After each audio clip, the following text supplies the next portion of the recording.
I went to a used clothes store and stole a pair of jeans. And I went to another one and I stole a polo shirt because that night was going to be my last night. And when they found me, I didn't want to be in the rags that I was in. And I had a little bit of money left over to check myself into one of these like bad hotels, like this, like Seedy. it's just super seedy.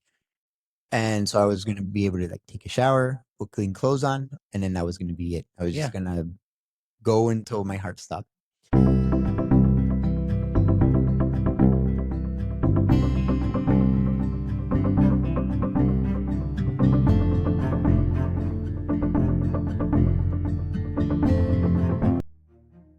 It's the Fit for Radio podcast. I'm your host, Drew Titeman, and as always, we are here at the Stafford Hills Club where you can do it all. You can drop your kid in the kids club, head off to the pool, maybe do a nice little workout upstairs in the brand new workout facilities. They've got classes, the whole deal. And of course, it is also the elite tennis center in the area and ranked #1 health and wellness facility in the entire Portland area. Check them out today at staffordhills.com. Tell them Drew sent you for half off your initiation. Today's guest, I've been really excited to sit down with him, and he's a busy guy, so I'm glad he could squeeze us in. This is a guy who's seen it all, from a tough upbringing to a soccer phenom, and then, of course, finds himself in some troubled water, and then comes out the other side, still in a sports world, in kind of a surprising way. I'd like to introduce to the show Felipe Nystrom. Oh, hey, thanks. That's a great intro. It's hard to follow. Well, it's great to have you, and I know you're a humble guy, but you've been through a lot, and you really wrote your own story here, which is pretty cool. A lot of people would have faced the things that you faced, and then not necessarily come out the other side. Now, let's start off. You were born and raised in Costa Rica? I was, yep, born in San Jose, Costa Rica. My mom, she liked to move around a lot, so I can't really say I lived too long in one place. I think by the time I was 8, 9 years old, we had moved about 13 times. Oh, wow. But there is one town, Santa Ana, it's on the just west of the capital, San Jose. That would be where we spent the most years. Okay. Yeah. And so during this time, your mom's an American, Yeah, correct? And your dad's from Costa Rica? correct. So my mom went down to Costa Rica in '78 with the Peace Corps. She was down there for a couple of years, loved it. Basically came back, got her stuff, and then moved back to Costa Rica and never came back to the US. Oh, wow. And as part of what she was doing down there, at the time she was helping this indigenous community read and write, things like that. And that's where she met my dad, a place called Talamanca, which is on the Atlantic coast of Costa Rica. And so do they get married, or do they just have a baby, or how is he in your life? No. So this was '80s, right? And even today, it's like a 5-hour drive across a river, then like a 3-hour horseback ride, and then another 2-hour hike to get up to. It's like extremely difficult to get up there. Wow. And this is today, right? So '80s, even worse, or harder to get to. Yeah. So I think my mom was afraid of having a baby out in the middle of nowhere. And my dad, all he knew was that mountain. So she came back to the capital, and he stayed there.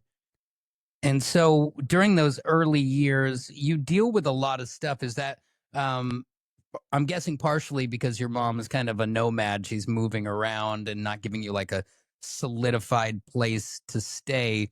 What kind of stuff were you dealing with during that time? It's always interesting talking about this because one thing I'll say about my mom is, as a human being, she's amazing. I mean, she's helped hundreds, thousands of people come out of poverty. She has a foundation. She runs a foundation down there, and it's all about building schools in communities that don't have schools, helping single mothers come out of wherever they are, help them get jobs. So she's helped a lot of people. But that is very hard work and it requires a lot of time. Mm-hmm. And the sacrifice or the other side of that is that all of that time that's spent doing that was time that wasn't with us. Yeah. And I have a You're brother, not with your kids because you're helping all these other people. right? And so, unfortunately, my first memories of life are basically living in terror because one of the projects she was working on was helping refugees from the Salvadorian War. This was like late 70s, 80s. So there's refugees. She was helping refugees come to Costa Rica and then helping them get set up here, finding them places to live. And she met who later became my brother's father. Okay. Um, young guy, um, seen who knows what through the war in El Salvador. Not necessarily fit to be a stepfather. Mm-hmm. And a guardian. So alcoholic. And so he would come home and just start beating me. This was when I was about maybe 2 years old. Um, and so like my first memories, actually it's interesting, even to this day, and when I set up my drawers for my clothes, my sock and underwear drawer is always at the bottom, on the bottom drawer. And then everything else is on top on the other drawers. And it's because the bottom, that's where my socks and underwear or like my clothes were. Then whenever I would hear the gate open and I knew it was him, I would run and hide in there Oh my. and hope that he wouldn't find me. And a lot of times, because he was so drunk, he'd just like, I'd see him like stumble around And pass by then and just miss you. pass by. But he did find me quite a few times. So, and I've got 3 kids, and one of them, they call her my caboose. That's what somebody said the other day. So she's quite a bit younger than my other kids. They've got a 10, an 8, and a 2.5-year-old. And so, having just been holding her an hour ago or so, a 2-year-old is so fragile, both mentally and physically. And like you can do real harm during that time. Yeah. They say that a child, the way that they see an adult, is completely formed by the age of 4. And so, you got to think during that time, your formative early years, you're having to hide and cower in fear. Yeah, and that went on for I guess a couple of years. But obviously, I was very little, so like the exact timeline is a little fuzzy. But You're young. yeah, and there was another woman, another Salvadorian refugee who actually I consider her like my grandmother, my grandmother from another mother. And my mom had hired her to take care of me. Yeah. And she was the one that stood up for me. She would get in between this guy and me. And she took some licks as well. Yeah. From this guy. That's brave of her. And so she really became like a mother, grandmother figure to me. Eventually, my mom finally left this guy, or he left. I don't know. I'm not sure. He was gone.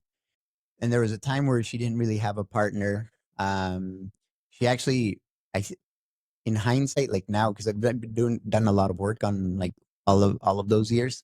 And I think my mom there was some level of jealousy with this Marta is her name, with how well she was taking care of me and how well I got along with her. So she ended up firing her. Of course.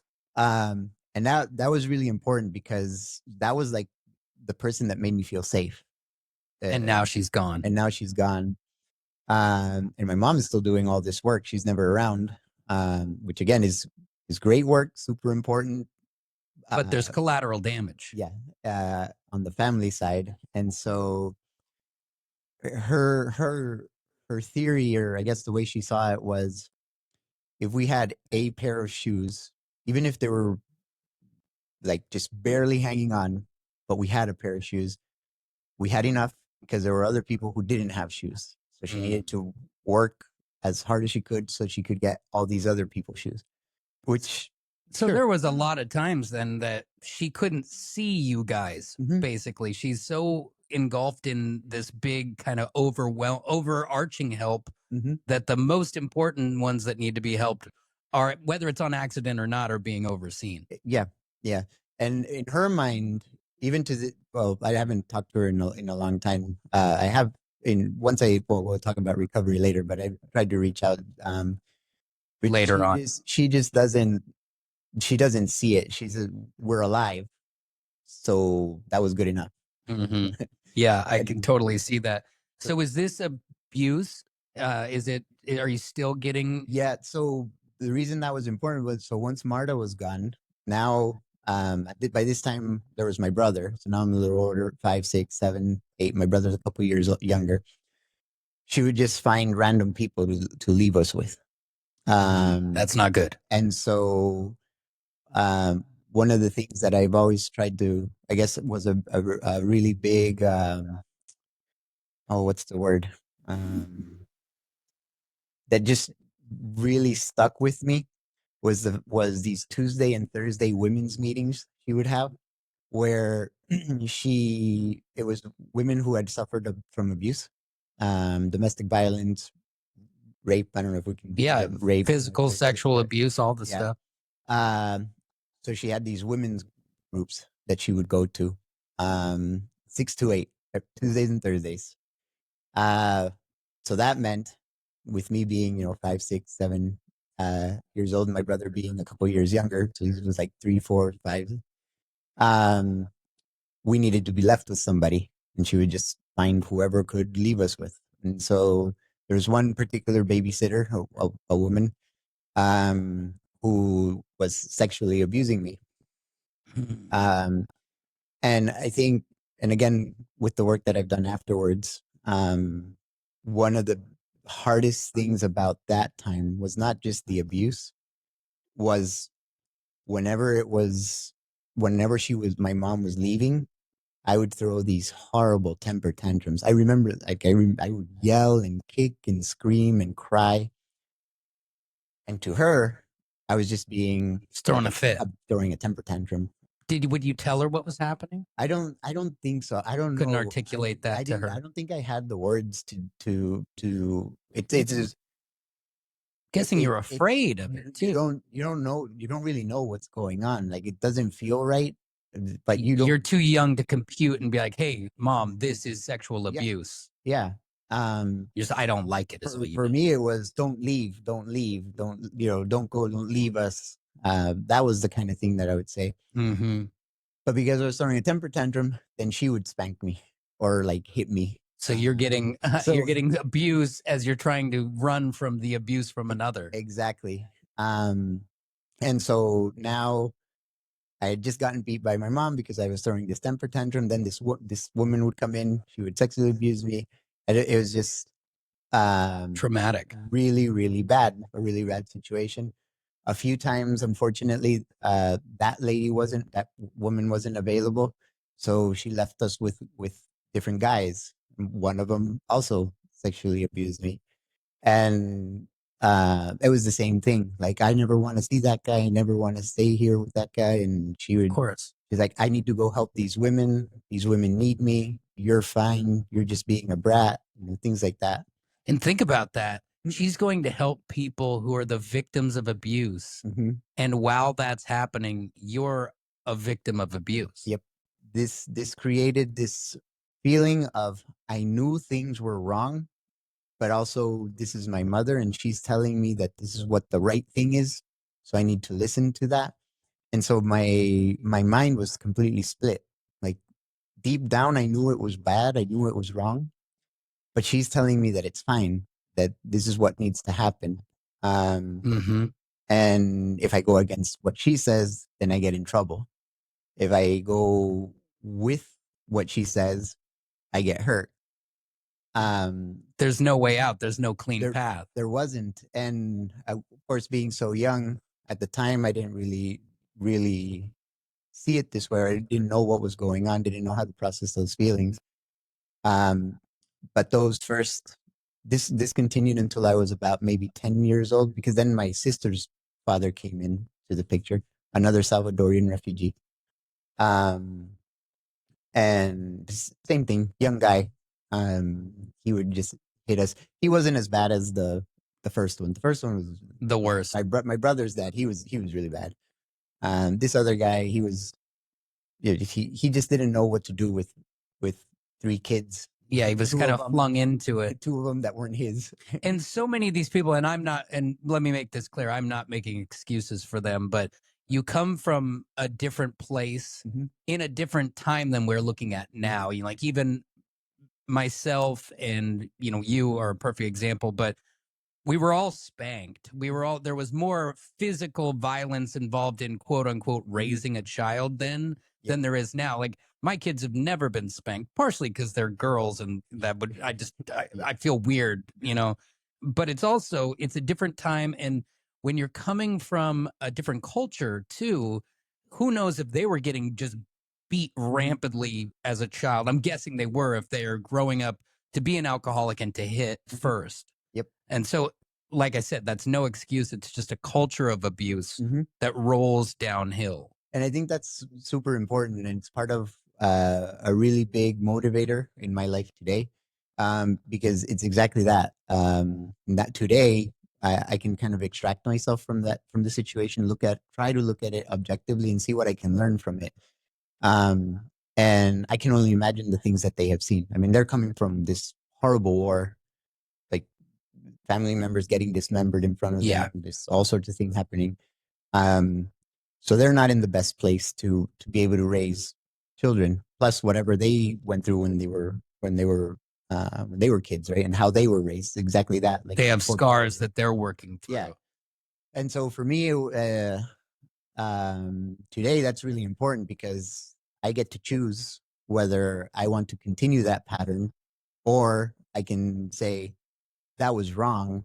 I'm going to. It's a clean slate. So starting my generation, Stops here. it stops here, and so between my son and myself, we're gonna do things differently.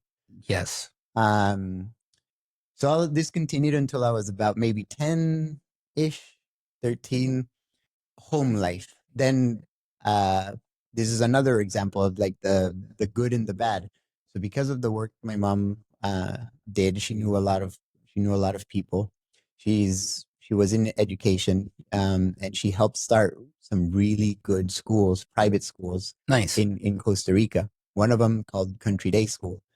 And this is a school that was founded to give, because of Dole and Chiquita, Bananas, and all these U.S. companies had their people being sent to Costa Rica to run operations, things like that. They wanted their kids to have a U.S. education. Okay. So these are private schools, super expensive, super elite, like really, really good education. Yeah, lucky to have that in that space. And so I got to go there for free. Nice. Kids are mean. Yeah, they are. Some rich kids, not all, not all. A lot of, yeah, and especially at that age and in that time frame of years too. It was, I feel like there was no reporting the bully, all the stuff. It just kept going bam, bam, bam. Yep. So, they find out we don't have money. And it wasn't necessarily that my family didn't have money. Like my mom's family, the family in the US, they're okay, you know. It's not to make it seem like I was dirt poor. But right? in their mind, they're the hoity-toity. They have it all, and so Yeah, those who have a little or even a medium amount is poor to them. And it's more like my mom was making the conscious decision to live a certain way so that she could give more to other people. But kids don't see it that way. They're just like, well, you have Like, nothing. look at your shoes. Yeah, exactly. So that's when bullying started. So now the home life, there isn't a guy anymore. But it's at school that you're Now at suffering the school. abuse. And after so many years of basically all of my formative years, like all I've known up until that point is fear and feeling like I'm not worthy, feeling like I'm less than everybody else. Ultimately, like I deserve to be treated the way I'm being treated. and it just becomes normal. So there isn't anything. It's not like today where like you can report bullies and things Yeah, like and then that. it actually stops. Yeah. No, none of that. You get more beat up. Yeah, 100%. So um, again, it's I don't know. Let's call it the yin and the yang. I'm getting this amazing education, right? But at the same time, it's horrible. You're going through to hell. school. Yeah, exactly. You're like, I almost would prefer to go to a bad school where they're nice to me. Exactly. Um, so it actually got, and again, most of what I can talk about now is after many years of working on myself and realizing what was happening back then. At the time, I didn't know what was happening. Um, but I think the very first time my body just broke down was when I was in 6th grade. I started getting asthma out of the blue. Oh, Um, and it was basically stress induced asthma, and because of everything. kind of like a mini panic attack. Mm-hmm. Yeah. And I actually ended up being in the hospital, having to go to the hospital several times. There was the worst time I was in the hospital for like 2 weeks trying to get rid of this asthma. I don't really get asthma, or like I all of a sudden just can't breathe. Usually it's like I get a little sick, maybe allergies, cold, and then asthma, and it's And always then it 2 goes. weeks. Oh, Yeah, okay. it's always dealing with for 2 weeks. The intensity or like how bad it is can vary, but it's always just 2 weeks. That's interesting. Um, It's funny how the body reacts too. It's like, even if you're like, okay, I'm fine, subconsciously you're not. Mhm. And so it's like your nervous system can't handle it. Yep. And I think that's what I decided is that the 2 weeks is just what my body needs to reset. It's like it broke down. It needs to get away from everything. Needs a little rest stop.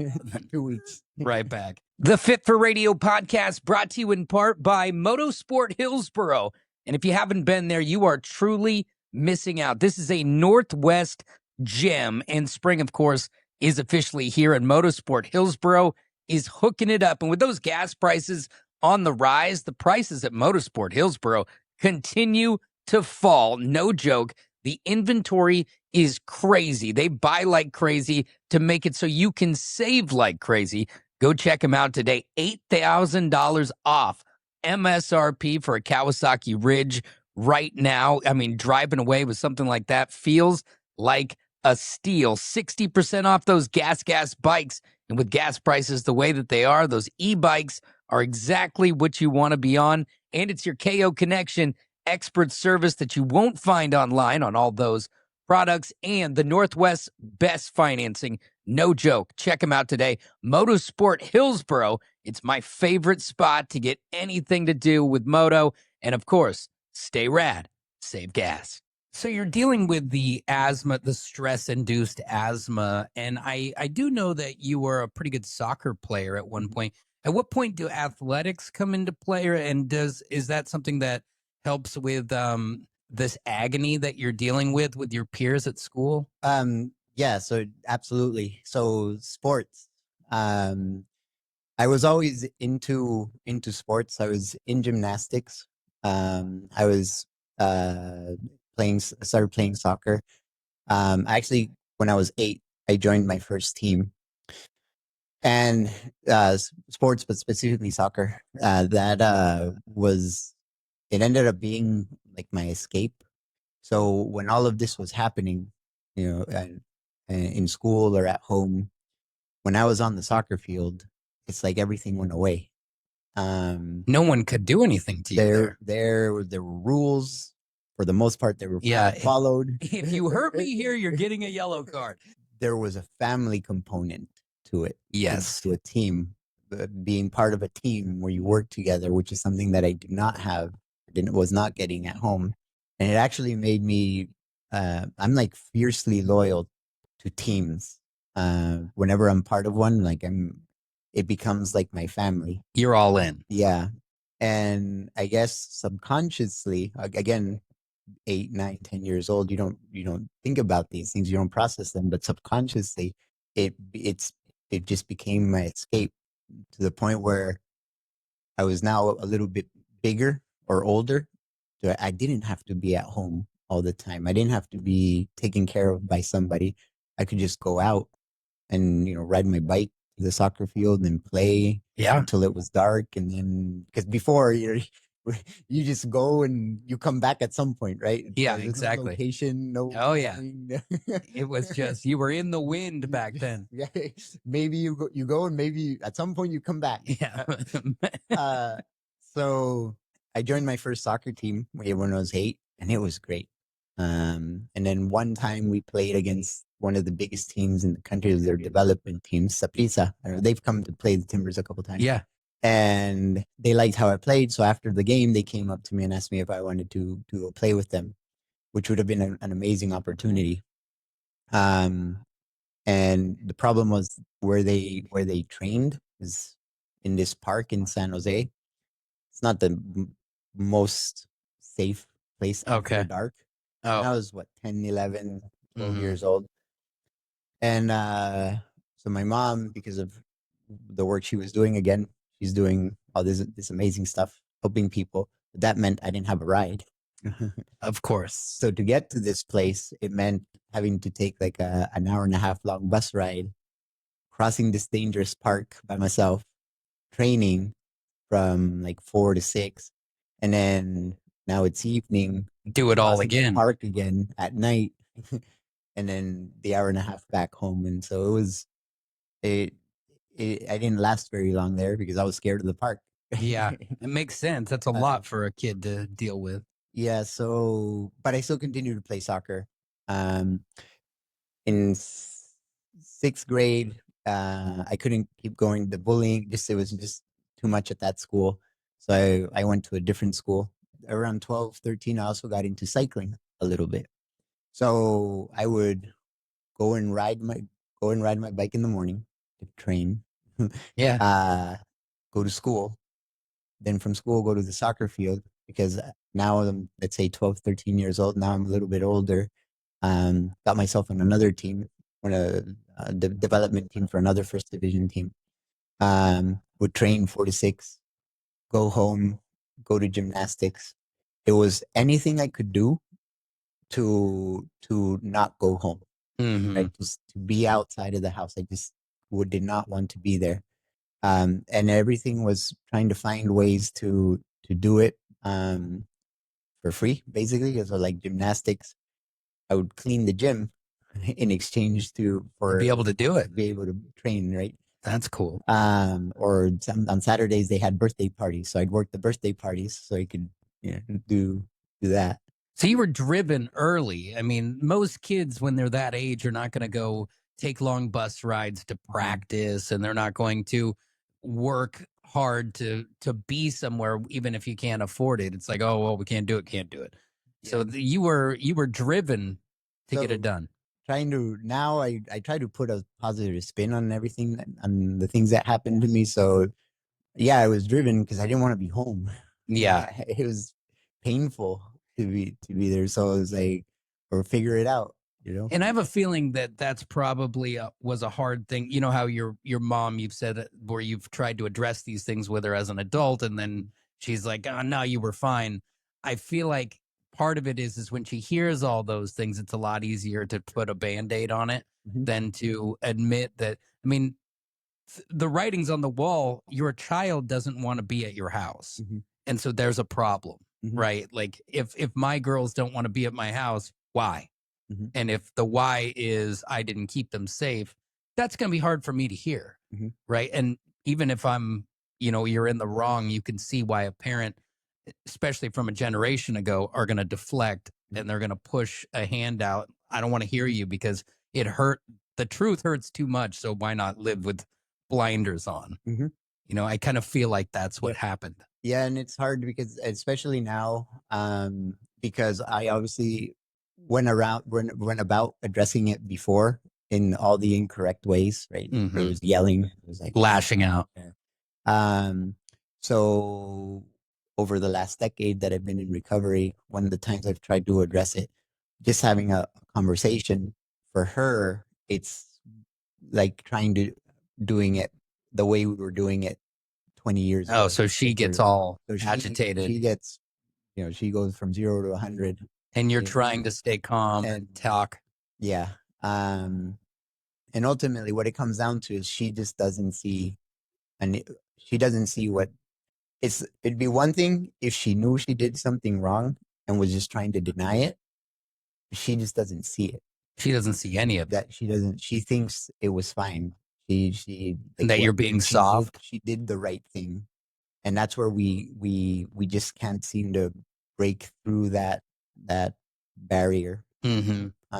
Because it's not fair to you for you to just say, okay, then that's the way it was, because that narrative isn't correct. And so you can't let history say that, or else then it's all your fault. That's not cool or fair. Yeah. And again, it's one of those things where I could continue to try to hurt myself. I think one of the things that happens when you go through these traumatic experiences, you tend to either repeat them, and the way it comes out is you pass it on to other people. So you do the same things to other people, or you internalize it and you do the damage to yourself. And I'm one to, I don't want to hurt anybody. I will definitely damage myself all the way, all day. But I think it's part of the reason why I'm semi okay at riding bikes. Because you can take the pain. When it hurts, it's like I'm going to hurt more than you can. Yeah. And we're going to get to that, because that becomes a big part of your story. Now, at some point, soccer dries up for you, because are you getting hurt? What happens in your soccer career? So there are a few different components to it. One is, so now we're talking, let's say 15, 16 years old. Yeah. Brother's 13, 14. My brother actually started using drugs when he was 8. Whoa. And there were a lot of problems at home with that, because, I'd have go and do my little odd jobs. We try to save some money. He would steal it to go buy drugs. I'd tell my mom, and my mom would get mad at me for lying about him stealing. Oh, so even then, to this day, they have a very codependent relationship. It's a really weird codependent relationship where he knows she wasn't there for him, and she knows the things he's doing.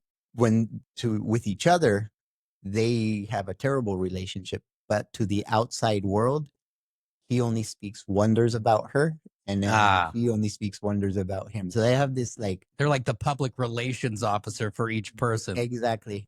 And so they get along great to the outside world. Yeah, but then when they'll bicker to each other. 16, 17, I think all this stuff started catching up with me.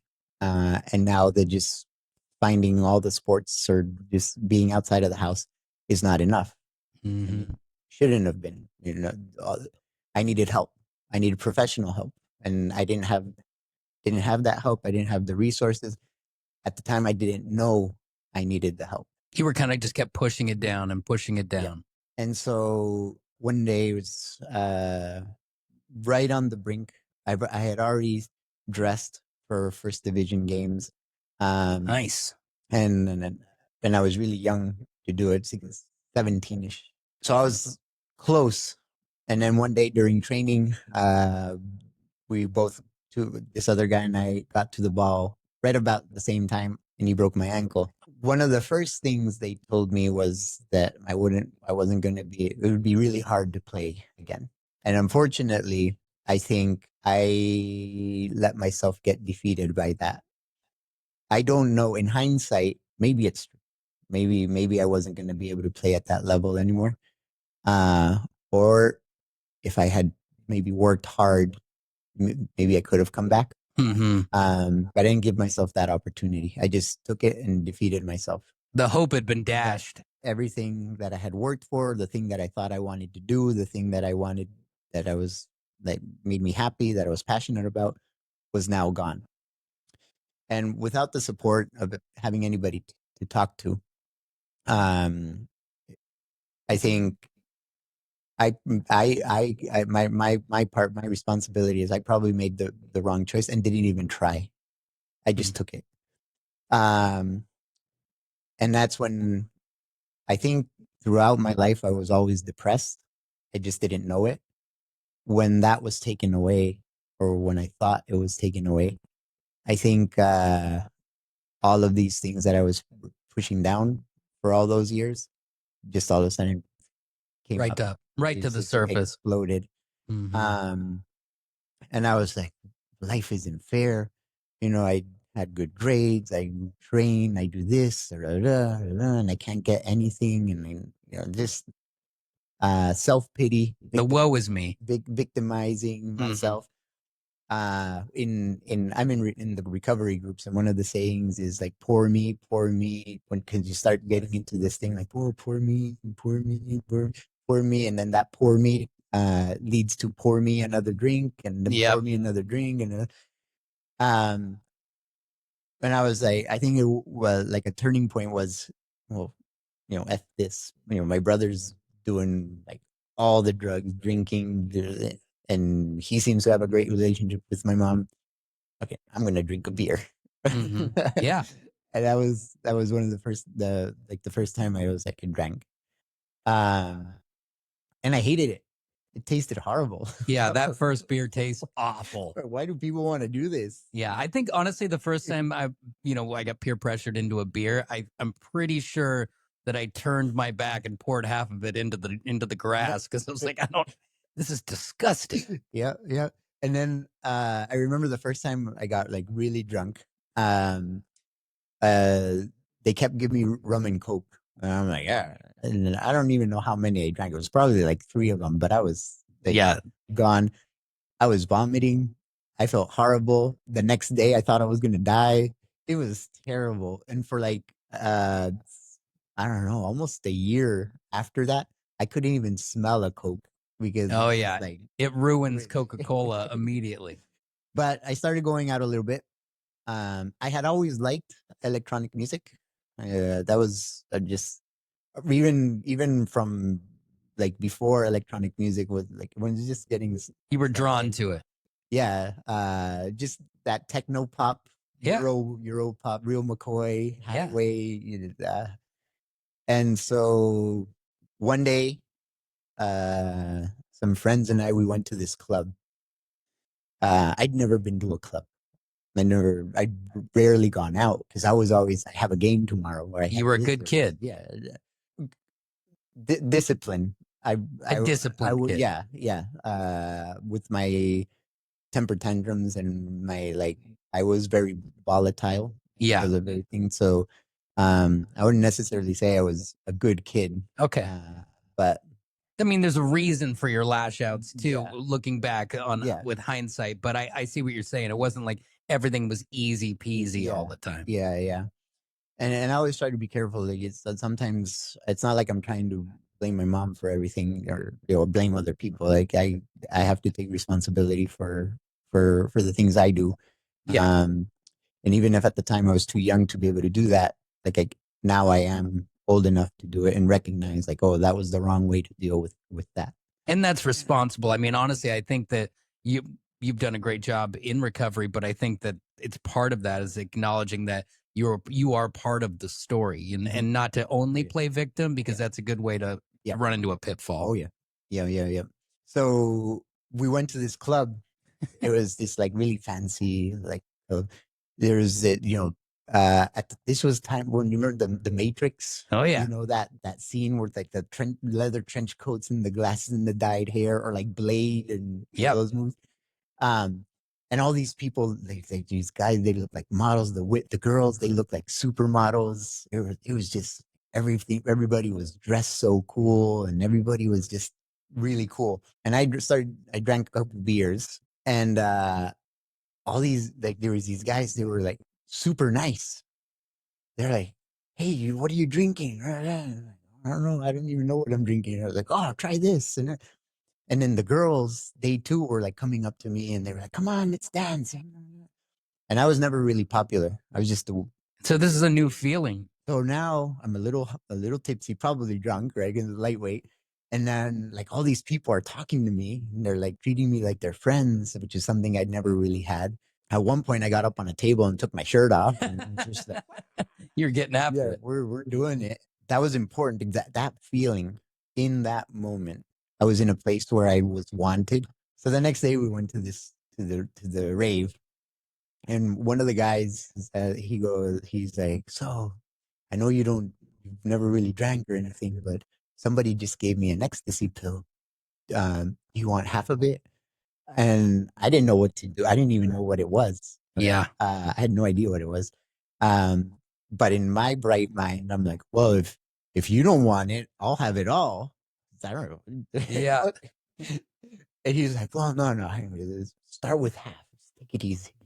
Okay. So I took the half. And like an hour goes by and nothing's happening. And the guy, he's like, so how are you feeling? I'm like, I'm not feeling anything. I don't know. Am I supposed to feel? He's like, just give it a little bit. And now it was getting a little later. I was tired because 2 nights out in a row. I'd never. That's a lot. And I'm thinking I'm gonna leave. And I walk by this light. Those acid, Yep. the acid world. I walk by that, and I catch a glimpse of something in the corner of my eye. I'm like, oh, I think something's happening Yeah, here. here it goes. And then I start feeling this tingling sensation, and like now I'm starting to feel really happy, like really, really happy. Oh. And I go find some other people that I was with. I'm like, is this what it's supposed to do? Like, I don't know. Like, touch my arm. Like, this is great. And so that was like what I now know was like my first high. Yeah, And so you would unleash the beast at it's the this. thing that from that moment on, I was chasing for years. It was the happiest I had ever felt. Mm-hmm. It was the greatest I had ever felt. It was like there was love in the world. There was everybody loved me. I loved everybody. There was no pain. Nothing that had happened in my life before mattered because this was amazing. You were in this moment. Yeah. The Fit for Radio podcast is brought to you by the Stafford Hills Club. And if you've never come here and taken one of their classes, you really should do so. Their instructors are really good. I took the Pilates Reformer class here, and she made me feel like I could be comfortable in the room. Let's get it right, though. I've got a lot to learn when it comes to Pilates, but that's how you do it. You just got to show up and give it your best right here at Stafford Hills. They make you feel comfortable, and it's a family environment, not just being able to bring your family here, but also the people together feel like a family. Check out everything to offer at staffordhills.com. Tell them Drew sent you for half off your initiation. Chasing that first high became my thing for the next decade ish. And at first, I was able to control it. Once every couple months. I wasn't going out very often. Then one of the things that also kind of compounded on the stuff that had happened before in school with the bullying and all that. I always thought that when I got to university, people were older and it would be different. Yeah. University is a little bit different in Costa Rica. Not some people do have the opportunity to go right from high school into university. I'd say there's a very good, not majority, maybe even 50-50 of adult learners. So Okay. people that had to They had to work for a while to get the money or for whatever. several years, help the family, and then come back in their 30s. Okay. Or even 40s, right? So some of my classes I had in the morning, and those were people that were about my age. But afternoon and evening classes, there was people that were like twice my age. Mm-hmm. And that part is important because I never really felt like I fit anywhere. And every time I thought that I was going to fit somewhere, it turned out I didn't fit there. I didn't fit in my family. Going back to like, I know these things are wrong, but my mom is saying they're right. So there's that in high school or high school, middle school. Not very popular. I had some friends and all that, but still also kind of didn't fit there. Yeah. Now in university, I don't really fit there either. So now it's like, where do I fit? While at the same time, now at 19, 20, I'm finding where I fit, or at least I think I fit. Mm-hmm. And that's the dangerous part of like drugs and alcohol is, on Friday night, everybody's your friend. Yeah. As soon as the money runs out, as soon as the drugs run out, Yeah. It's the end of it. there anymore. So now you have to like keep doing it. So at first I was kept it somewhat under control. Um, and then one day someone introduced me to cocaine. And I'll never forget the guy. He what he told me. He said, "I'm going to give you some of this, but I want you to be careful. This is white death. This will come up from behind. It will hug you from behind and start squeezing, and you won't know it, but it'll squeeze slowly until it kills you." And I'm like, "What's wrong with you? What are you on? Just give it to me." Yeah. Do it. Enough warnings. And that was definitely, I was always, because of my personality, the type of person I am, how I am, uppers are definitely my thing. So that probably saves me from doing other drugs. I don't know that that's a good thing. Yeah. It's one thing about addicts I find is like the ones that did the type of drugs I did will look down on the other drugs. On the other drugs. At least I wasn't in meth. And like, yeah. you can point real quick. At least I wasn't doing. They said you knew heroin. Yes, exactly. Those guys are like, yeah, you did coke. Yeah. So, a lot of finger pointing. yeah. So coke, that was the one. That was the, so I even to this day, I do a lot of work around this, and I talk to my sponsor, but like obviously now I know it's bad and I don't do it anymore. But they're like in the back of my head every once in a while. It's like, man, if I could find a way to little party time to be able to control it, like because you loved it for me, for ecstasy for sure. But the coke was the one that just completely destroyed me. So again, same thing. Started off with a little bit. 1 gram would last me even a couple weeks. But that one within very short amount of times, few months. Now a gram was a night, and then it was 2 grams a night, and now it was 2 or 3 times a week. And yeah. And a lot of people don't know this, especially if they've never done this drug, is that it has a very short life, so you do the drug and a half hour later, you need more of it. And then a half hour later, you need more of it. And then a half hour later, you've solved world hunger and 5 other things on a porch somewhere. Going to the gym. If we're going to start going to the gym every day at 5 a.m. and then we're going to eat healthy. Yeah, a lot of plans there, but it is a drug it's scary in the fact like somebody could take an ecstasy pill and it would ride them all the way through the night and then be like, oh, what happened? Whereas in people who do cocaine, they're going back to the ATM. They're looking for more. Yep. And for me, it was always this perfect, never too drunk in my mind, like, never too drunk, never too high. So like there was the trinity for me was a beer, a cigarette, and coke. And so just switch them out and then throw a couple tequila shots between beers just to keep you warmed up. So that this goes on for a while. At what point does it reach like a fever point that it's getting out of control? Well, I think very quickly. So this would have been maybe 19, 20 years old. And right around then in the party life, that's when I met who would then later become my son's mom. I think, yeah, and I definitely can't blame her. She wasn't holding a gun to my head to do this stuff, but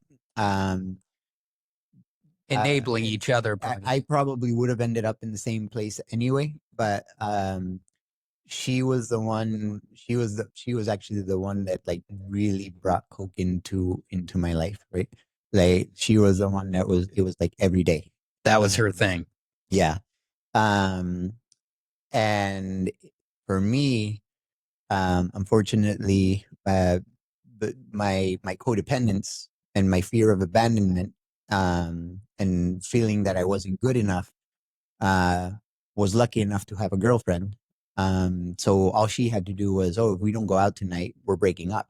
And so like, oh, we gotta go out. Yeah, okay, we're fine. Yes. Because there were times in the beginning where I was like, oh, we can't keep doing this. There's still this, like, you knew it was bad. You were doing something that was going to hurt you. Yeah.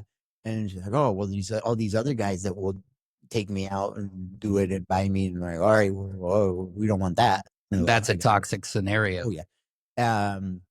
But, and in every codependent relationship, it's you need both parts, right? You need the person kind of manipulating, but you also need the person that's like, Yeah. the willing soldier, right? Yeah. Um, and so with her, it was like never ending. Um, I worked from 3 to 11. I got back to her place around 11:15. We were at the bar 11:30, party until 5, 6 in the morning when the bar closed. And on the way out, we'd buy like 20, 30 cans of beer to keep partying at her house. It was just, and then at some point when I could, it's like, oh, it's 1 o'clock. I should probably take a shower and get ready to go to work and then do it again the next day. Yeah. But a lot of times, eventually, it got to the point where I was just like, I don't know how I kept jobs. Yeah, because you're just running it Just on empty. constantly going. Weekends were Thursday through Tuesday. Zero paychecks as soon as it hit, it was gone. And then when we found out she was pregnant, there's this half-assed attempt to stop. And I told her, like, we had it was a super toxic relationship. It was bad. We were really bad for each other. I didn't know how to be in a relationship. I just didn't want to be abandoned. She had her issues. And the drugs are kind of the connection that's holding you two together. Yep. And so I did tell her, like, we're gonna end up killing each other. We need to stop, especially now that we have kids and we're gonna have a kid. And she was like, I'm young. I want to. As soon as he's 6 months, I'm gonna stop breastfeeding and I'm gonna keep partying. And so that from that moment on, I was like, all right, well, you're the mom, I'm the dad, but you and I, we're not together. Things for me are just getting worse and worse and worse. I can keep jobs. I'm really good at getting jobs at this point. And call centers were a big thing, or still are, I guess, in Costa Rica.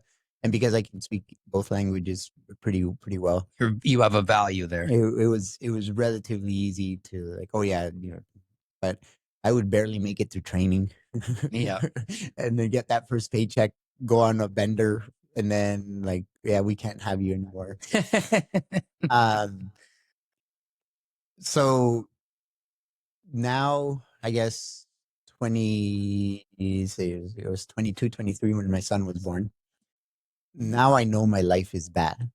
Like, I'm not doing the right thing. I know it's not. I know it's wrong. And I try to stop for the first time. Like, actually stop. Like I have a kid now. Yeah. We need to stop. And I can't. Uh-oh. And I had said, oh yeah, I can stop whenever I want.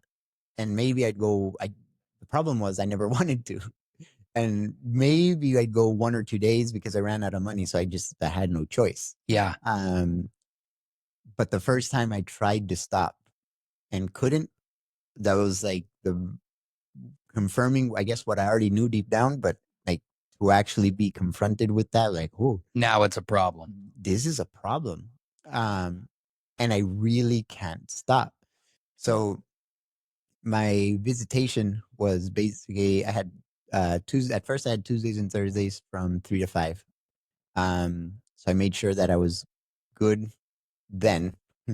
Then we went to Friday through Sunday.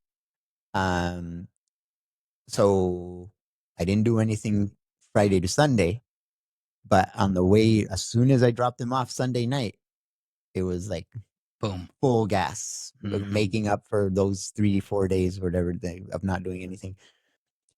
And there were times where I would just be in my apartment when I still had one, and just, I don't want to do this. This is horrible.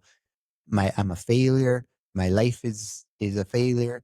I don't deserve to be alive. I definitely am better off being dead. And I would basically, at this point, I wasn't even going out anymore. It was just in my apartment, begging, praying that robbers will break into my apartment and just shoot me. So you are, at this point, you're not wanting to live. No. And that was the first time that I actually recognized that I didn't want that I just wanted to be dead. But again, later on in recovery, I realized there were actually, it's from a very young age. I've always thought I was better off. I, I had always thought that I was better off dead. Um, I did try to commit suicide a few times in the next few years. What kind of things were you trying? Well, so I did try to cut myself once. It's got to but be tough. but I did. It was like a very poor attempt at it. Like, ow! That's barely more than a scratch, right? So that wasn't your method. One time I tried to wrap a belt around my neck. Oh, my. I just couldn't put enough. Like basically, I was doing There's no pulling, force. but I just couldn't put enough force on it. And then I'd walk around. I'd have I would bruise, and people were like, "What happened?" I'm like, "Oh." I tried walking in front of buses a couple times. Oh my gosh, Felipe. And part of it was that once things got really bad, as if they weren't already bad, while I was doing drugs during the night, I was like, I can't do this anymore. I never want to do this anymore. I'd wake up the next day, 8, 9, and 10 in the morning. I'm never doing drugs anymore. I can't. I don't want to. 12 o'clock. Yeah, I don't want to do drugs. I Fading away. 2 o'clock. Well, maybe tomorrow or 3 o'clock. You know what? I haven't heard from my dealer in a while. Let me check on him. I'm gonna check on him, see how he's doing. I didn't have a phone or anything because obviously it'd been pawned a long time ago. And I'd walk to the pay station around the payphone because we had payphones. Yeah. This is how long ago this was. Oh, yeah. Payphones. I very vividly remember being on autopilot. My mind was saying, don't go to this payphone. I don't want to go to this payphone. My legs, they just kept walking. I did not want to, but I would every single time. I was like, all right, so now that I was at the payphone, please don't answer. Please don't answer. Please don't answer. So I call, no answer. I start walking away. Well, maybe I didn't let it ring enough time. Or you can't get out of your own way. Maybe he was in the shower. Yeah. It's amazing how the mind works, though. It's like the subconscious of you who really wants out is there, but it's like it's a bull that's standing on top of you, and you can't get it off of you. No, and it wasn't fun. It wasn't. The fun is long gone. No, and certainly not anything near that first time. We're like, yeah, it's great. Now I'm at the point where I'm actually having psychotic episodes, like psychotic symptoms. Like what? Give me an example. So I thought there were cameras in my apartment and microphones. Oh. And I would hear things and I would see things. So now I'm all like cracked out in my apartment, shaking, and I would the apartment came with like these paintings and things on the wall. I thought there were cameras, like how they put those hidden cameras. Yeah, like a spy situation. I thought there were cameras in the frames, so I would take them down. But then the nail was there, and then maybe it was in the nail microphone. So I took the nail out, but now there's a hole. So now I'm thinking there's a camera in there. So now I'm like standing there with my thumb on the hole, but then there's another one over there, and you're just driving yourself nuts. It was absolutely crazy. And then I was hearing things, and I would hear things like radio chatter. So I would be like, he's in the living room. He's in the. So you think there's a real spy going? I think, and then in my brilliant mind, I think a lot of us addicts go through this. Well, I don't have money to support my habit. Maybe I can find a way to support this habit, and maybe I can try to sell, and I'm doing the math. I can ask for this amount up front, then I can divide it up and then sell it for this amount, but then I can use this amount for myself. And I tried that twice. Once, I had it that night where I started dividing it, and then I just started going through it, where now I was taking away from the ones I was going to sell. Oh yeah. Or upping the price in doing the math in my head. Yeah, well, it's a little more expensive than I get a little bit more. Yeah, exactly. And then I ended up using it all. Yep. The second time I tried, again with this, part of what my psychotic symptoms were was I thought the DEA was onto me. We Of don't course, even because of course they were. we don't have the DEA. No. Like I thought they were onto me. So now I'm all cracked out. I'm like, I don't know. It was at like 7 or 8, 9 grams that I had in me, and I had like 15 grams On the table. on there, and I'm like, they're coming. No, flush it down the toilet. Oh no. So now a bunch of money, You're in debt. a lot of money. And so I got some people looking for me. I ended up figuring out a way to like get them paid off. uh, never succeeded at selling anything. Because I just would use it, or that was like because of these psychotic symptoms and hearing things. Like I swore every little noise. If there was a crack in the Costa Rica, we use those tin roofs, and when the sun comes out, they expand and they can make a sound. Oh, okay. And so I thought they were on the roof, about to rope down. I thought I would watch TV, and they had subtitles in Spanish, and the subtitles were not the words that the movie was saying. They were messages. Oh. I even went. Do you know the what's this word? A Beautiful Mind? Yeah. Where like in You his can see all the and he starts seeing patterns and things, and that's what I was doing. like you said with the guy earlier about how the cocaine would sneak up and slowly start to squeeze you. Now it's suffocating. Oh yeah. You're listening to the Fit for Radio podcast, and of course, brought to you in part by Motorsport Hillsboro, because spring is here and the deals are on at Motorsport Hillsboro. Save up to 60% off on gas e-bikes because, of course, gas prices are going up, but the prices are going down at Motorsport Hillsboro. And if you're into good deals, how about $8,000 off MSRP on a Kawasaki Ridge side-by-side? It's all there right now. Go check them out today. There's a reason people come from far and wide to Motorsport Hillsboro to make their purchase for their off-road adventures come this summer. And of course, since the spring is here, the sky is blue. Let's get it. Motorsport Hillsboro, it's your spot. Stay rad. Save gas.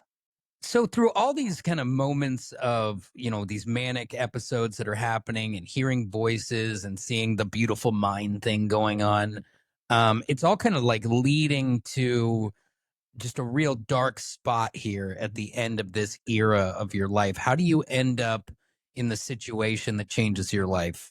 So I managed to, I was still able to keep jobs, somewhat, find jobs at least. Mm-hmm. But it did get to a point when I was about maybe 28-ish, where I could no longer um, find a job. I ended up losing the last apartment. Well, I had lost the last apartment I was in. Then I went to couch surfing. But then I had run out of that as well. That only goes so far. And then it'd been maybe about a year. Let's call it about a year, where I hadn't seen my son. I dropped him off one day, and then I just like disappeared. Like I was not there for about a year. Mm-hmm. And now I'm on the street. Now I'm living on the street in Costa Rica. That's got to be tough. And it was, interestingly, there are a few things I miss about living on the street. Yeah. Yeah. Going back to the loyalty and the family thing, never really fitting in anywhere. There is a code that you live by when you're on the street, and there's a way that things get handled that obviously is not the way things should be handled, but it has rules. There's rules, and sometimes I wish we could solve issues the same way we did on the street. It's so like the first night when I was like officially homeless. Like I didn't have anywhere to go, no friends to call, nowhere, nothing. This guy comes up to me and tried to sell me some stickers. That's what people do. There's some lollipops or stickers and things like that. I'm like, dude, I don't know. You got some more stickers that I could sell? He's like, come on, you on the street? And I'm like, yeah. They're like, oh, dude, no way, come. Are you hungry? I'm like, yeah, I actually can. Yeah, I kind of am. He's like, oh, come here, I'm gonna show. So there's a sense of family within that. Yeah. This guy was like amazing. We became really good friends. We looked out for each other, and he was the one that showed me the ropes. And so this guy Chino, he is his nickname. He like takes me to the garbage can right behind Taco Bell. He's like, if you're here at about 9:30, it's when they're about to close. Sometimes They dump the they food. dump the food, so you have to, if you're here early enough, it's still okay. And he showed me like different tricks and things like that. I'm a bad street person, I guess. I need to take a shower. I need to brush my teeth. Because seeing you here now, all cleaned up, you've got a nice outfit on. You look like you could be working at the bank. The envisioning you on the street, it was very different. Is a tough place. Yeah, it was very different. All I had was a pair of jeans, a shirt, and a Dora and Explorer backpack that I stole. And the thing I would steal, like my friend, he would go in and steal, like, it's almost like moonshine. It's this disgusting, like a cheap alcohol. Yeah, but just like it's what the true alcoholics. Yeah, it'll like, borderline make you blind, but it'll do the trick. Yeah. We'd go into the supermarkets and he would steal some of those. I would steal toothbrushes and deodorants. And at this point, I'm like, there's no way out. There just isn't a way out. It's a sense of dread there. I would see some use newspaper to keep warm, and I would look at the sports section, and I'd see some of the guys that I grew up playing with going to the World Cup. And that's hurting you even more at this point. I was there. Maybe I could have been there. I didn't know what to do. I was basically there. For me, it became a matter of there are worse things than being dead, and it's being alive the way I'm living right now. I wasn't living. I wasn't alive. I was dead. You were breathing, but you were dead. Basically just going through the motions, waiting to die. Mm-hmm. And I guess I maybe tried like 3-4 times before, but there was one day where I was like, this is it. I'm done. I can't do this anymore. And so that morning, this would have been September 27th, 2012. From like early morning, 5 a.m, I was out asking for money. Just everybody asking, making sure I got that rush hour, asking all day, money. And I actually got quite a bit of money. Almost like what is now about $100. And in order to have as much money as possible to buy drugs, I walked like 5 miles to like the place where I knew I could get the most, because it wasn't going through anybody. It was you could go right to the source. Right to the source.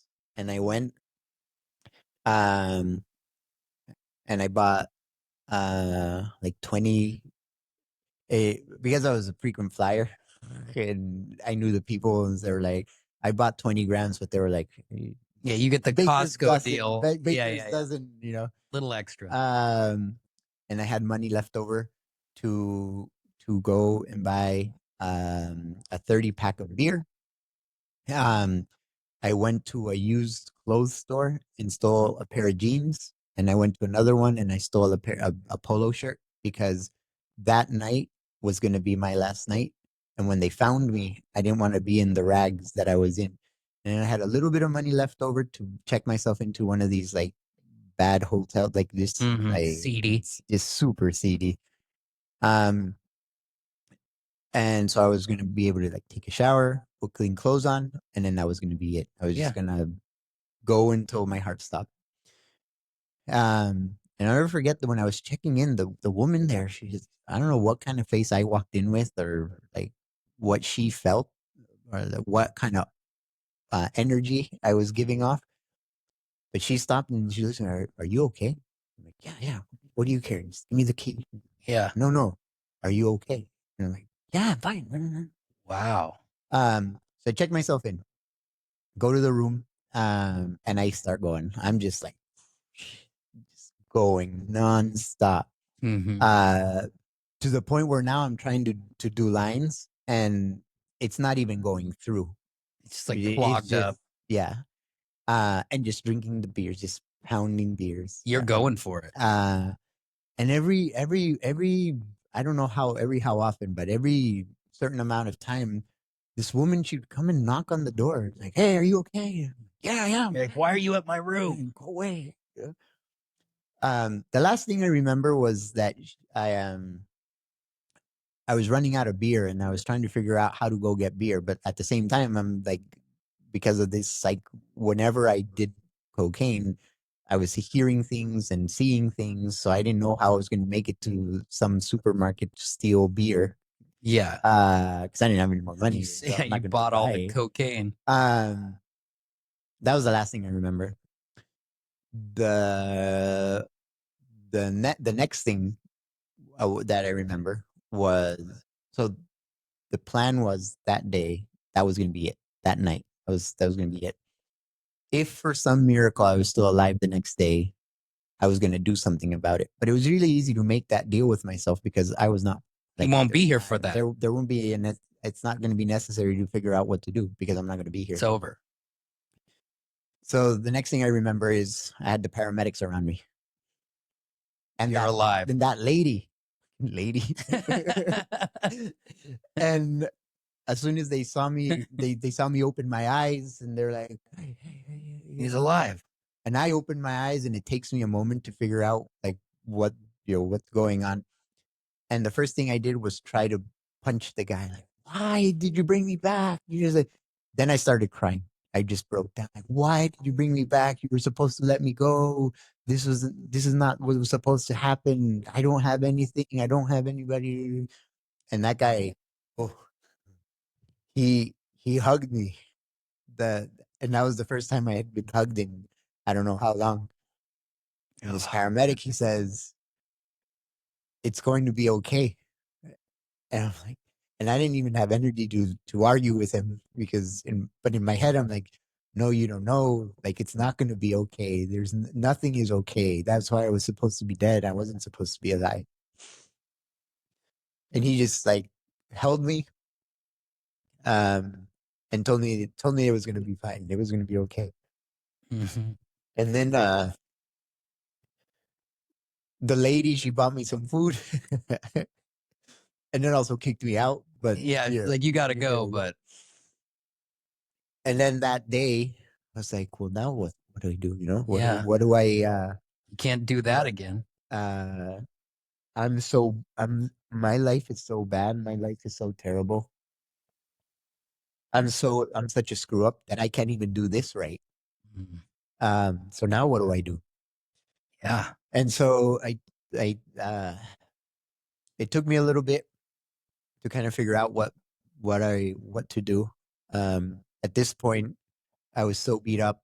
I didn't have energy to even go ask for money. I didn't have energy to go find food. I was just, maybe I'll just starve, whatever.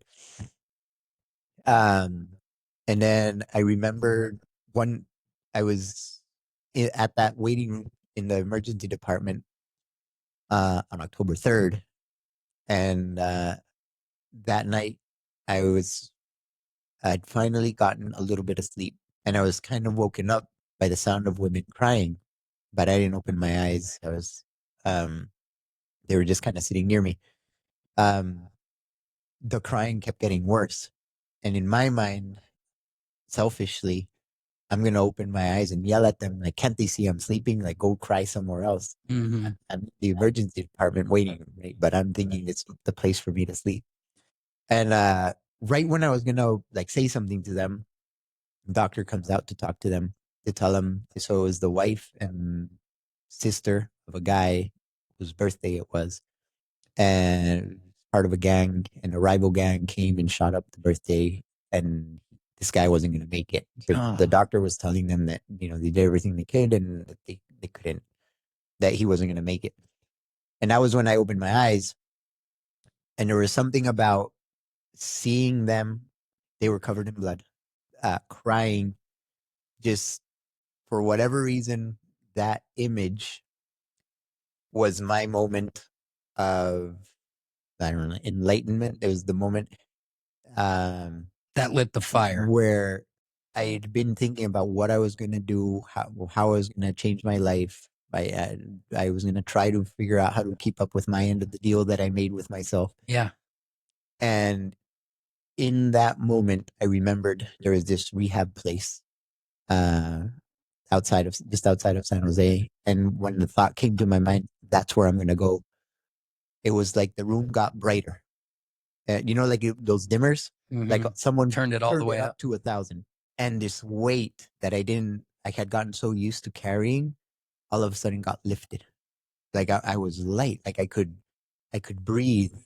Like there wasn't something just sitting on my chest. Yeah. And I'd like to think that that was the moment that I got rid of that hug from White Death that was just squeezing and squeezing.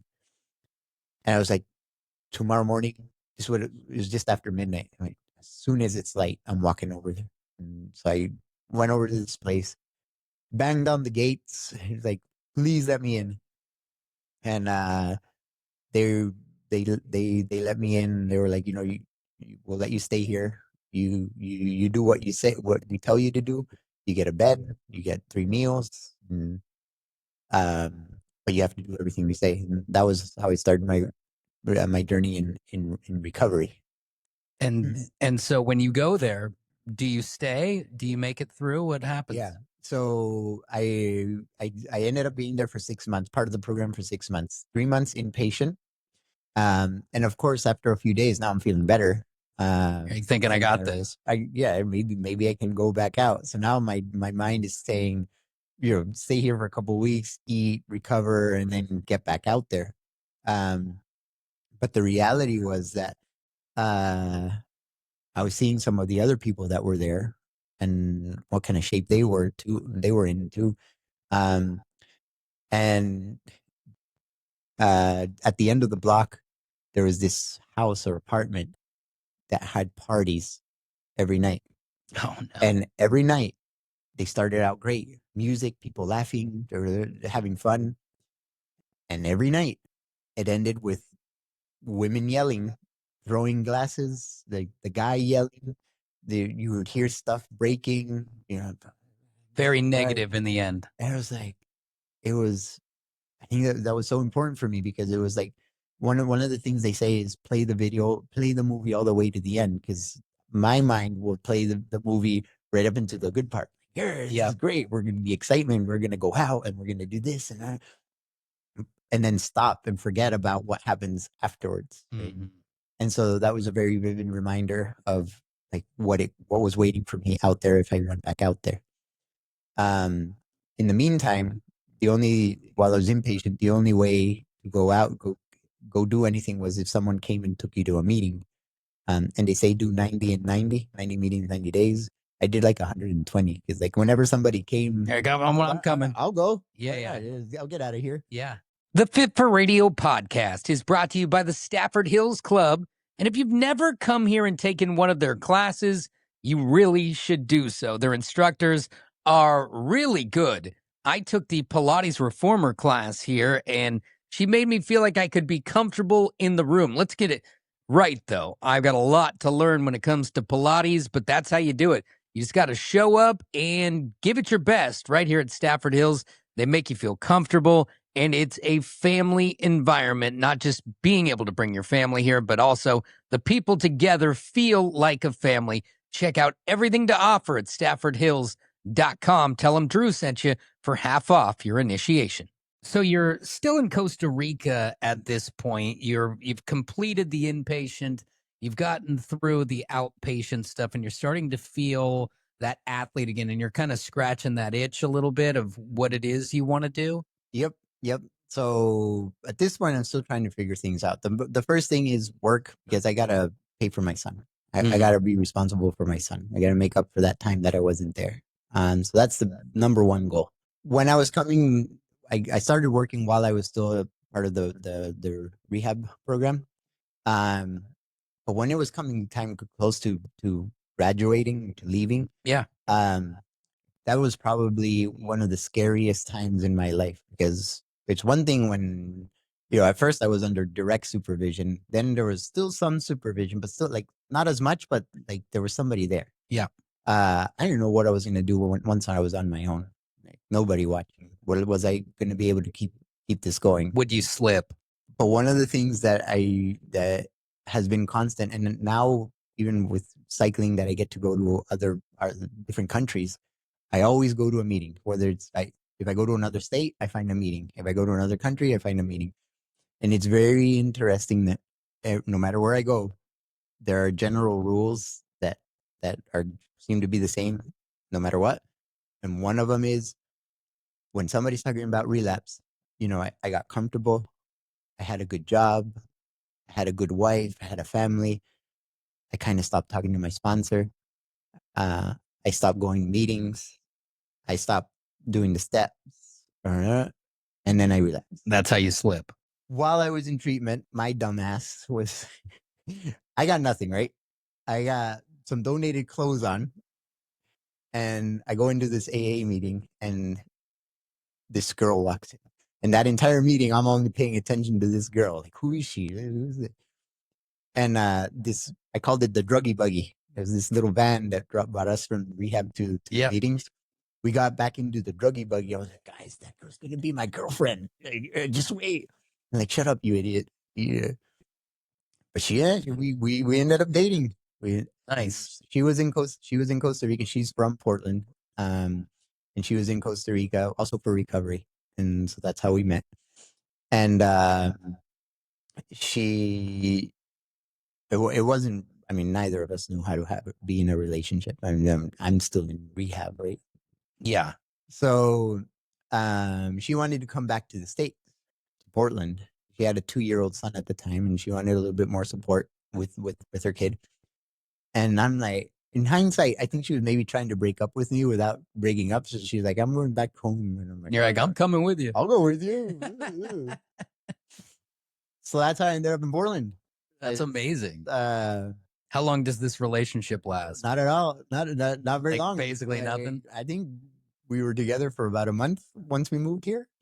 See, and I think you might be better off in that scenario. I mean, anytime you meet someone fresh off the druggy buggy. Yeah. I mean, I was in rehab. Like, neither of us had. You weren't in a position for that.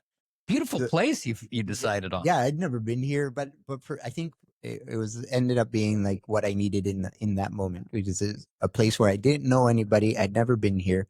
It took away because in Costa Rica, I can find I can find whatever I want anywhere I go right now. Like, yeah. So here you got to meet a whole new network. I don't know anybody. Which is good for you. I didn't realize Portland had such a big drinking culture and like 3,000 beers on tap. Oh, I know. You went to the center of the universe for that. But anyway, so that's how I ended up here and started working as an interpreter. And for the first couple of years, it was work. Again, going back to like, I got to reestablish the relationship with my son. I got to make sure I'm paying for the things for him and be a present father. Be the father that I didn't have and not be the father I did have. Yes. Change the culture. Yeah. But after a couple years, I felt like I needed a little bit more balance in my life because it was just work. And I honestly didn't know how to make friends. How do normal people make friends? Because all I knew was you go to the bar and everybody's your friend. Like, how else do you meet people? Where's the healthy way to do it? Like, do you go to the park and be like, hey, well, that's crazy weather. Good way to get tased. Yeah. So, but ESPN had the Kona. Yes. And I remember as a kid, I was like, one day I'm going to win that. And that kind of, I remembered that. I was like, oh, always wanted to do a triathlon. Maybe I'll do a triathlon.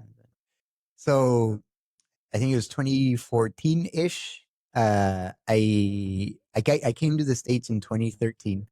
Um, just under a year of recovery. They say in your first year of recovery, don't get into relationships, don't make big changes, don't make big moves. I got a girlfriend, changed jobs, moved to another country. It's like So you did it all. I did everything I wasn't supposed to. It ended up working out, but it Yeah. definitely wasn't. I was lucky. It's not what you want to be doing.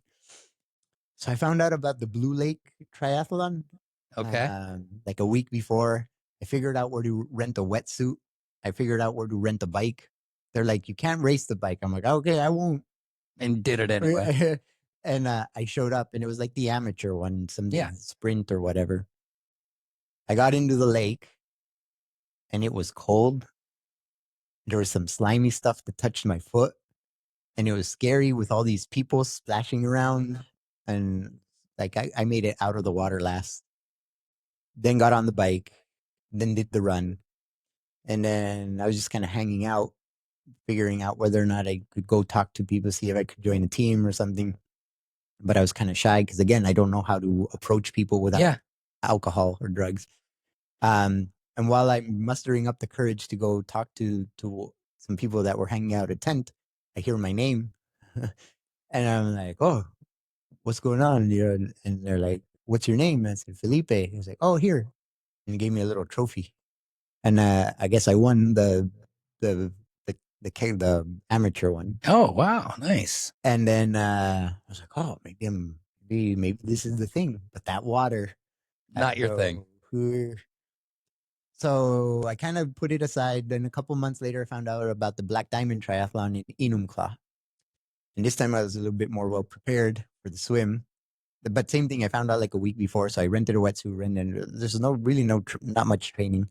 When the race started, I just stood there and let everybody swim ahead, like, because it was just too scary to swim around all people. The chopping of the water, and so I just let everybody go. And then when I thought there was enough distance, then I started swimming. And I guess I didn't know about like looking up or anything or trying to figure out where I was. So I ended up swimming into the back of somebody. Oh, and they kicked my goggles off. And I swallowed all the water in the world. And now I'm drowning. Oh, no. I'm like, and the guy on the kayak that was that was paddling on the paddleboard next to me, I could see him bending over and like yelling at me. And I'm over here like dying, drowning. I think this is this is it. And I come up for air one last time, and I'm out there long enough to hear him say, "Stand up." And I kind of put my feet down, and the water was like waist high. And I'm like, well, this is embarrassing. He's like, I was exactly at the halfway point. And he goes, well, what do you want to do? I mean, I can take you back, but then you're out. You can. And I was mad at him for not saving me. So I don't want to talk to you. And so I got on my back and just kind of kicked my way back. And when I got back to the transition area, people that were there saw me started to pack up. And like, no, don't give up. You can do it. I'm like, no. Like, you don't know. You don't understand. Like, I almost died. It was a near-death experience, and I almost drowned. And like, I got all this water and the slimy thing on my foot. Yeah, that's it. That's the slimy thing. That was the thing. No, come on. You'll feel better if you just do it. Fine, whatever. So I get on the bike. And I do remember I was going as hard as I could. I was just going. I don't know how fast I was going. But you were all in. I didn't have like a bike computer or anything. I was just going. It was this feeling of being free again. It was just me and the wind. I don't remember passing people. I don't remember I just remember I was happy. Got back to the transition area, started running, and I was like, man, I'm really far behind. There's like nobody running out here. And so I got back, I'm eating a burrito, and then again I hear my name called. And like I ended up winning that one. Jeez. But the bike time And again, it's the amateur, like the Yeah, but short course. still Yeah. to almost quit, be packing up, and then come back and win. Yeah. And then I looked at the bike time, and my bike time was one of the fastest bike times of the whole race. Including the pros. Yeah. And so I was like, well, maybe if I can figure out the swim, I can do this. So I got in touch with the Tri-Team PDX people. I finally mustered up the courage and I got in with them. And they had swimming in December. And I'm like, why?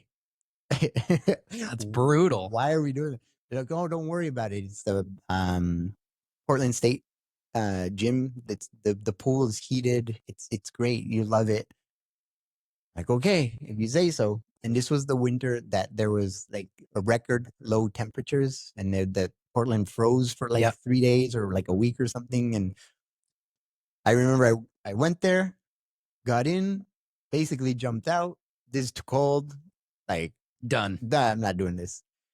But through that same group of people, they had like strength training and indoor cycling with a guy named Sean Bosted. Okay. And he was super cool. And I was telling him about, I kind of wanted to get into this, but I don't know about the swim. And this would have been like January-ish now. And he said, 2015. And he said, well, why don't you just bike? I'm like, oh, what do you mean? Yeah, there's races. And like, he kind of explained the categories and this and that. And he said, there's a race. It's called Cherry Pie. It's in March. I'll help you get ready for it.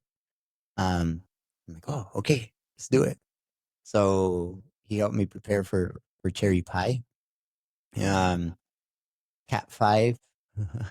It was a super amateur race. Like, there was one guy off the front who we thought we were chasing, but apparently he missed his start. So he was trying to catch the other group, but we thought we were racing him. When we got to the finish, I didn't know where the finish line was. These two kids, 12 and 13-ish year olds, maybe 14, 15, they're kids, 13, 14. Yeah. Apparently the finish line had been moved a little bit further back. So they sprinted to where they thought the finish line was.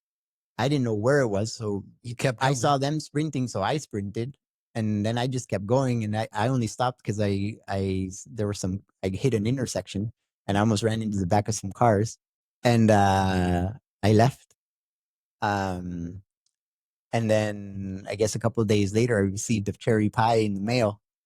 And it was because I had won the cherry pie race and I didn't hang out for the podium. Nothing like making kids cry. Yeah, way to go. There's this picture of at that finish where like the one kid is just like, because realizing he was sprinted to the wrong place, because he basically stopped pedaling and I just kept going. He could have won. Yeah. But he didn't.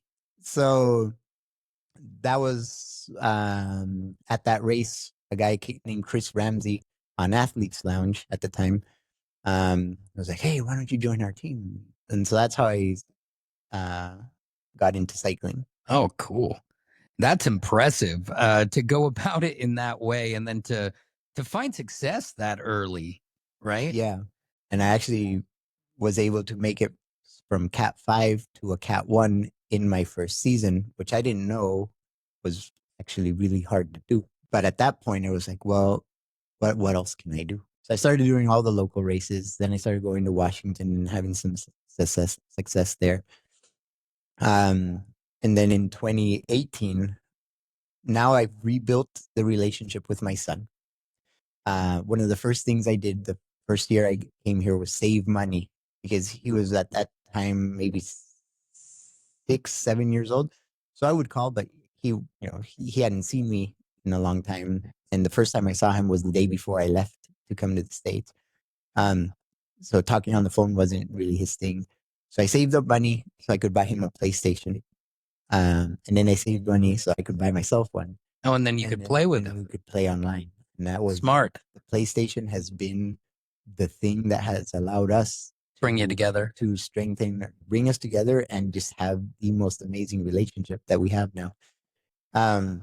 That's a smart move, especially when a kid's that age and they're reluctant to reopen the door with you, and like where you can kind of start on a like, let's be friendly, and then like you can ease yourself back into dad mode. Yep.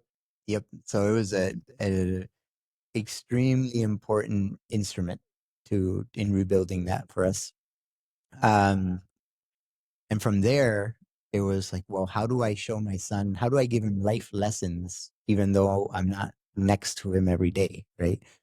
How do I teach him that even if things get hard, you still keep going, and that sometimes it works out, sometimes not. How do I teach him that if all of your dreams are coming true, then you're not dreaming high enough? You're just not. They're dreams because they're called dreams because they're not supposed to happen, right? Um, and if you shoot higher than you otherwise would have, you will always end up higher than if you hadn't, right?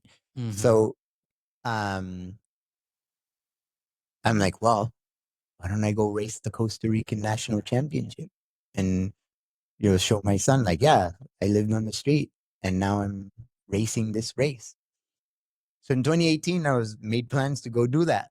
I got myself a coach and I was getting ready to go do it. And about 3 weeks before the race, I went and played soccer and broke my ankle. Oh, again? Indoor, playing indoor. Oh. Yeah. So that sets you back. And so I missed that race in 2018. So you've broken your ankle now a second time. Now it's been many years since the first time, but Actually, a third. oh, it's a third time. Yeah. So is it the same ankle every time? Yeah. So it's been weakened now.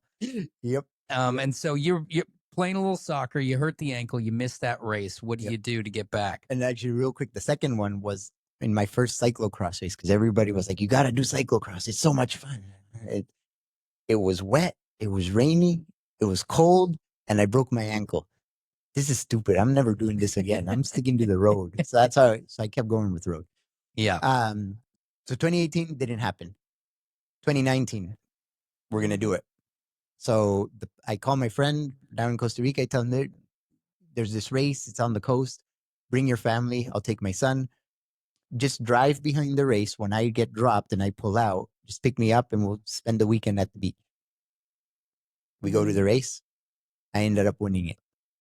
And this was definitely not a race I should have won. I was by myself, no teammates, going up against the best teams in the country, some of the best riders in even in Central America, even arguably some of them in Central and South America. So you even surprised yourself on this. Oh, yeah. I was like, absolutely. I remember when they interviewed me right after the race, this guy comes up to me like, "Oh, you just won the national championship. Like, who are you?" I'm like, "I'm nobody. Like, I shouldn't have won this." There's no reason for me to have won this. I'm old. I was 30. Let's see, what was I? 36. I was the oldest elite national champion in Costa Rican history. Wow, congratulations. Yeah, there's just it was a real battle. And it was great because it's kind of what I like about cycling is it's a microcosm of what life is. Like that race had all sorts of barriers to get to because there was a bunch of people had taken to the streets over something or other. So I almost didn't make it to the race. During the race, I got dropped, came back, got dropped again, came back. Then this just figuring out how to race it and then going for it. So that was a great achievement, obviously personally, but the biggest thing was my son being able to see that, right? And that's a heck of a lesson for him. That was the entire purpose of it. Like it couldn't have worked out any better. Like I thought I was going to just have a chat with him, like, yeah, you sometimes go for these things that are big and sometimes they don't work out. And, it didn't work out for me today, but I tried. And that's the important thing. But him seeing the win, I guess. It helps to motivate him too. Exactly. So do you think you went a little harder? You pushed a little harder subconsciously because he was there? Oh, yeah, absolutely. Absolutely. Because the entire time I was like, well, I mean, I can't ask him not to give up if I'm going to give up. So like when I got dropped, it was like, yeah, you keep going because you got to show him that you keep going no matter what. Absolutely. It's a great message for him. So from that point on, it was like, well, what else can I do? How else can what other lessons, how far can I take this? And I thought as a national champion, it'd be easier to get a call to the national road team. Unfortunately, with my history, and I didn't know it at the time, but Costa Rica does have a big doping problem. It's just a cancer that's taking over. Yeah. And because of my history, I've been very outspoken against it. And that rubbed a lot of people the wrong way. And so there were politics in it. the politics kept me out of the road cycling national team. So I'm like, what am I going to teach my son about this? That what they're saying no. How am I going to make it happen? So in 21, I think it was, I found out that the cyclocross national world championship was going to be in Fayetteville, Arkansas. Okay. And I'm like, wet and cold. But this is what I want to teach my son, right? So I found out about how to get into it, figure out cyclocross.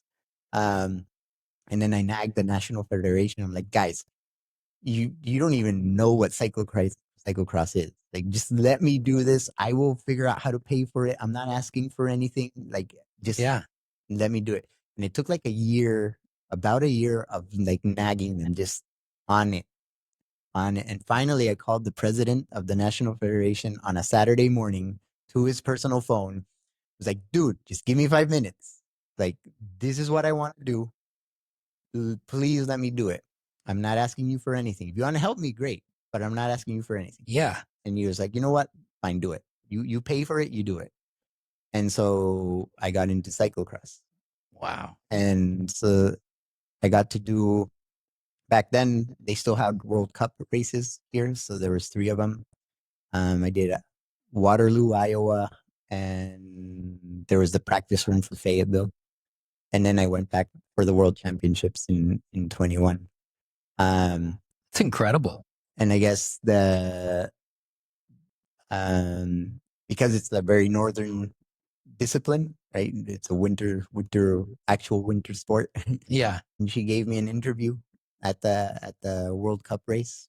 And for me, it's this fine line of like trying to stay out of press and radio and films and things like that. But I also think about how when I was on the street, I didn't know of anybody that got out. That was one of the biggest barriers for me, is like nobody, like, there's no way out. There's no way out of this. Obviously, there are a lot of people who get out of it, but when I was there wasn't, right? And so I shared a little bit about what my story was. And then I actually had the opportunity to go to Europe, Belgium, to race. And there, what actually happened was it was during COVID, the first year I went. So there were no spectators at the race. I had gotten pulled from the race. Oh, actually, no, my tubular tire rolled off the rim, so I had to pull out. And so this guy, he comes up to, for me, it was great because now I had front row seat anywhere on the course to watch like the best cyclists in the world. Yeah. So while I'm watching and cheering, this guy comes up to me. He's speaking Flemish or Dutch. And he's like, Felipe Nystrom, Costa Rica, and puts the microphone in my face. And I'm like, oh, words, and I'm just really happy, and this is great. Yeah. I never knew I'd be here after living on the street. A few hours later, one of the head people at the UCI sends me a message and says, you're famous. And I'm like, wrong number. And she goes, no, seriously, you're famous. I'm like, no, seriously, wrong number. And she sends me a link. Because it was no spectators, the only way to watch the race was on national TV. And this is a sport like Belgium, Netherlands. Big deal there. Like, this is huge. She goes, like, 8 million people saw your interview. So the next day, this was in Netherlands. The next day, the race was in Namur, which is Belgium. Belgium had enclosed, and Netherlands had Belgium hadn't. So that race had spectators. Because everybody had seen, well, not everybody, but so many people had seen my interview. At that race, everybody wanted to come see the Costa Rica. Like, who's this guy from Costa Rica? Yeah. With the cool story. And so that just kind of kicked off what would be the next three, I guess now for almost 5 years, um, where along with the personal goals of trying to race at the highest level, challenge myself at the highest level possible, which I've been able to do because there's nobody higher than Vanderpool or Yep. Pogacar and those guys. It was also rebuild that relationship with my son, which, well, I mean, it's great. I just got back from welcoming his daughter, Oh, grand, congratulations. grandpa We here, got a grandpa in the house. and then more, just as importantly for me was how can I help other people get closer to whatever they want to achieve, and how can I, not just for my son, maybe help bring some other people along with for the ride. I think it's so important. I mean, what you've done here by being willing to tell your story and to be open about it. Well, like you said yourself, you don't want a bunch of notoriety, and it's not about that. But it really is. It's a sign to somebody else who's sees no hope. And like you said, you go into a rehab that every single person is relapsing. There are people across the drug spectrum, whether it's cocaine, heroin, methamphetamine, on down the list, who believe that once you're addicted to that drug, you'll never come back. Yep. And the sense of being lost inside of that it's treacherous and it's scary. And so, what you, to me, are a testament to is that it can get so dark to where you're trying to kill yourself in a hotel room all the way to where you are now, on a completely other end of it. And you're talking to me, so I'm feeling your energy and your presence, and you have this kind of lightness about you. And you have a sense of humor and a smile and all this stuff that you probably forgot that you had there for a Oh yeah. while. And to me, it's very motivating just for the little things that I go through, and that you're like, okay, well, that's daunting. Well, it's really not as daunting Mm-hmm. as what you've dealt with. And I think it's a great message. And I appreciate the fact that you chose to share that on multiple platforms. Yeah, yeah, it's been a great opportunity. I think the thing that I like the most is it really is not I'm not really after like the notoriety. It's, I think we were talking previously about how it's not about reaching 1 million people. It's about reaching the one person that really needed to hear it.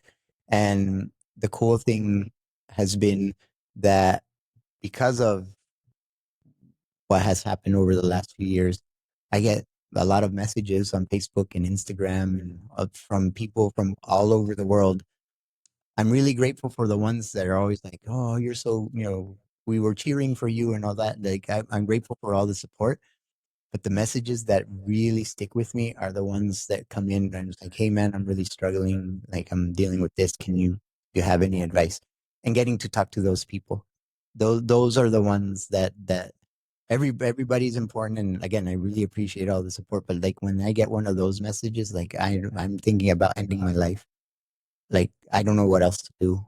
I don't have anybody to talk to. And then having the opportunity to talk to those people Mm-hmm. is something that I'm really grateful for, and wouldn't have happened if I hadn't been able to do what I've been doing over the last few years. Um, so I think it's a it's a great opportunity um, to help others. Um, and then even if I don't get to talk to somebody, maybe somebody sees something or hears something in all of this. It's like, oh, yeah, that's a good idea. Maybe I'll go do that. Yeah. And I would nudge anyone who's in that scenario to reach out to you, Oh yeah, or even to me to get a hold of you, because it's nobody understands more than the person who's been through it. absolutely. Yeah, and I think that's one of the. It's hard because when normies, we call them, normal people that haven't done those things, are saying, "Oh, that's bad," or you know, do this or do that. It's really hard to listen to them because you don't know what it's like. Mm-hmm. You haven't been to this. Um, but being able to talk to people real that you can feel like really understand what you're going through is extremely helpful. Yeah, it really is. And I'm just so happy to the fact that you're kind of paying for the whole idea of what happened to you. That receptionist in that hotel room taking the taking the initiative to not just be passive or to worry about their own life. That lady could have just looked down, or she could have turned on a TV show and stuck her hand on her chin and just called it a day, and you would have willowed away in that room. And so, in a different way, but in the same way, you're paying that forward for other people, that you're choosing not to just be about you. And you could easily be like, well, I've had my own problems and this is my life. And you talk openly and outwardly about other people. And that's when we sat down to talk about doing this interview. That was the whole reason, was so that you can touch these lives. So I just want to say thank you. Yeah, thank you. Yeah, it's amazing. I mean, it's an amazing, like, now I can say it's an amazing life. Yeah. Well, you've earned that, you know? Yeah. And you continue to help people, even with your translation, making sure people understand what it is that's happening with them. And that in itself is so important. And even that, the place where I looked for safety, shelter, the hospital down in Costa Rica. Now I get to do, instead of being a leech of society in one of them, I get to be a small part that's helpful to other people going through some of the worst situations that people can go through in hospitals. So I think that one is actually one that every day amazes me. How that one kind of came Full circle. It's impressive. Well, Felipe Nystrom is in studio. He's a legend, and now I'm so glad that all those people during the COVID time got to see your stuff on national television, just because it's almost like a perfect storm, the way that it all came together like that, and that it helped to tell a story that I think is so important. And if anybody is facing stuff like that, where they're dealing with the dread or don't think that there's a way out, please reach out, because you are not alone. And we could all use that hug. And if you haven't had it in a while, you deserve it. So, Felipe Nystrom, thank you so much for coming in and sitting down with me today. Yeah, thank you. Thanks for having me. It was amazing. And hopefully we'll hear more from him soon. And you never know what's next for a guy who never gives up. It's the Fit for Radio podcast, and make sure you are following us on YouTube, Spotify, Apple Podcasts, or wherever you check your podcasts out, live from the Stafford Hills Club right in Tualatin, Oregon. It's the Fit for Radio podcast.